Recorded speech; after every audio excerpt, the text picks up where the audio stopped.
Welcome, everybody, to Good Morning Cannabis. And I have my friend Logan Payne. Did I say your name right? Yep. That's good. That's a first step on the call with me. And Logan, before you even get into who you are and what you do and where you're from, the first question we always ask everyone is, so what's the craziest or most memorable thing that ever happened to you, Logan?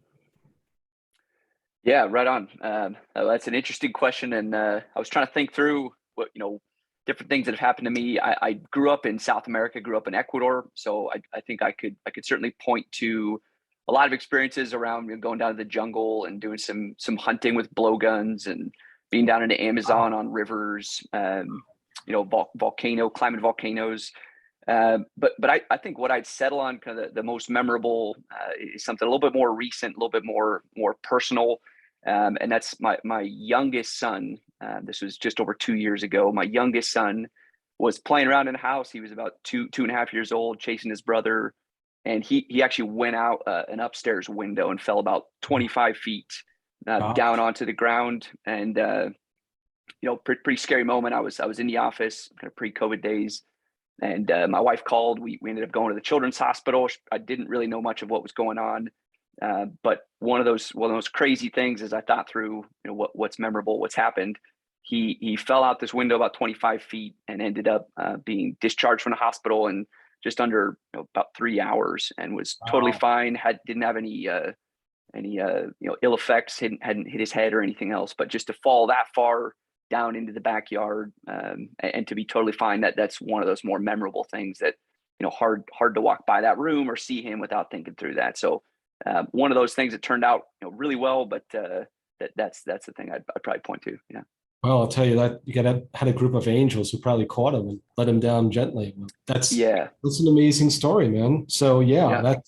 that is a pretty crazy story, and thank God that your son is okay. And but yeah, that will probably be something you'll never forget. So, Logan, kind of tell us a little bit about yourself and where you work and your pedigree. We now know that you lived in Ecuador and you used to chase snakes. So, what else about you and about the company that you represent?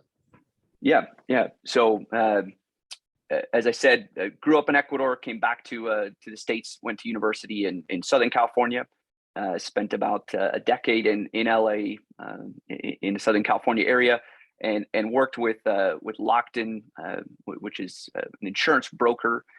Worked with Lockton in our LA office for about 4 years before coming out to our headquarters here in Kansas City, and that's where I've been the last 10 plus years, is working here as a corporate kind of national resource for Lockton, and had really the privilege of working in a number of different industries, as insurance brokers do, and really enjoyed just the opportunity to get to see a different side of companies' operations as we work with them to identify and mitigate the risks that they face. My focus has historically been primarily on the business side of things, so kind of the property casualty side of business risk versus the employee benefit side. So I've been at Lockton about 12 years, and had the privilege of being in the cannabis space for the last 4 years here. So let's talk about the cannabis space, since that's one of the reasons we're kind of chatting today. What are the unique insurance risks that you see, and how do you provide solutions to them?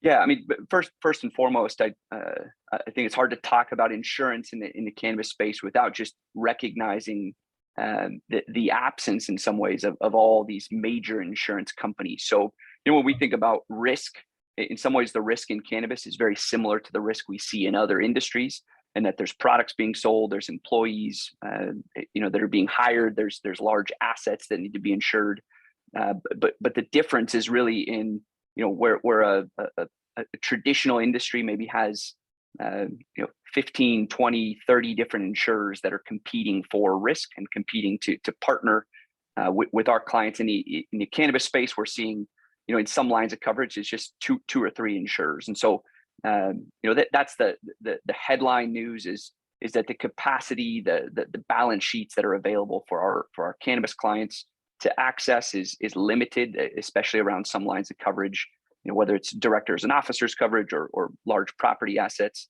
And so that's first and foremost what we're doing for clients is helping them understand, mitigate those risks, and then finding the best risk partner, the best insurance company to help transfer the risks that our clients are facing.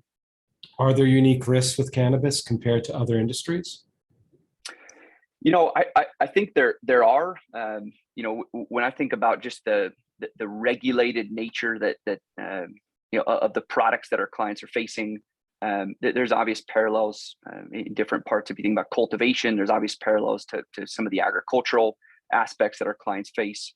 But I think that what's unique at this point is really just the environment that our clients are operating in. So the fact that they're cultivating, manufacturing, that they're going to market with all these constraints, whether it's 280E or interstate commerce, and that they're doing that in some ways disadvantaged because of the lack of insurance capacity that's available to them.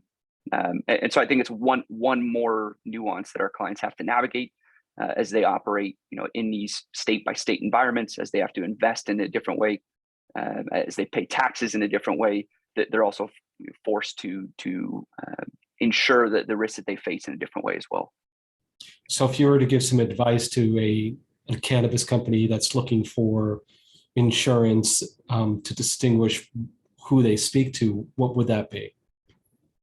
Yeah, I think it's what we work with clients to do is help tell their stories, and so I think anything that our clients can do, and as we give, if I think about giving advice, it's really making sure that the story you're telling to insurance companies through the broker that you're working with is clear, it's concise, it points out the ways that you're not just a professional organization, because I think that's the expectation, that's the norm now that we're seeing more so than not in the insurance space and in the cannabis space, but really being able to point to the ways that you're improving your risk profile, the ways that you're taking measures to protect your clients, your employees, the way that you're working with appropriate vendors to offer safe products, the ways that you're highlighting your packaging and working with kind of quality providers and vendors. I think that the story that's being told to investors is the same story that can get told to insurers. Is here's why we're a different company from our competitors. Here's the ways that we're improving operational excellence and the ways that we're going to market in a different way. So really making sure you understand the story and that's being told to the insurance companies that you're working with. Okay, so next question is, that's good. Those are all good answers. Those are all very helpful. What actually made you get into the cannabis space? Did you just kind of fall into it, or how did it come about for you? Yeah, so it goes back about 4 years ago for me and my story. We had a number of our large food and ag type clients that were looking at initially it was CBD and saying, hey, we're gonna infuse CBD into some of our lines, food drink lines. Do we have coverage for this? And I got pulled in as in my kind of a national capacity as somebody that was focused on emerging risk and emerging industries at Lockton. And so they kind of pitched it to me and said, Logan, can you help our teams figure out some of these answers?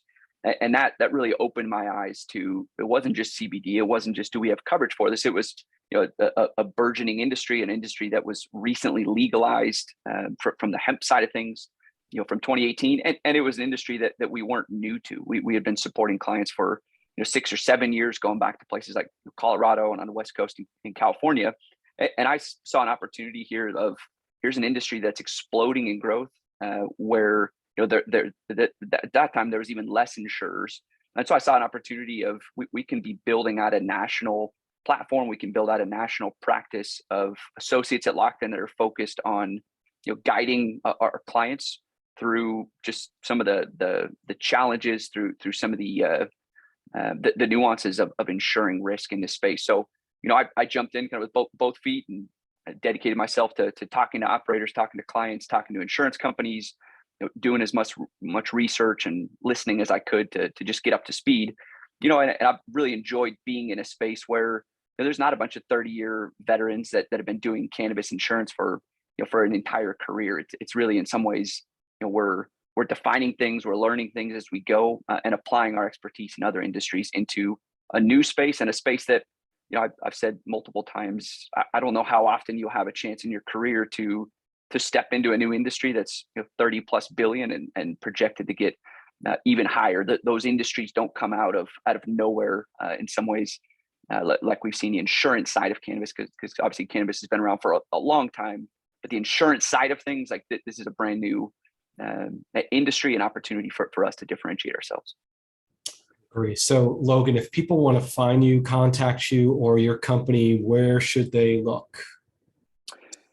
Yeah. So, you could Google us, Lockton, Lockton. I'm on LinkedIn. I'm on Twitter, but probably LinkedIn's the best spot where, I try to post things and try to share things as they come through. And it can always reach out. Do we do show notes or anything where we put a phone number or email address or something? We'll put those in the text as well. But yeah, LinkedIn, I'm pretty active on there. Well, Logan, I'm going to say goodbye, but thank you so much. This has been very helpful.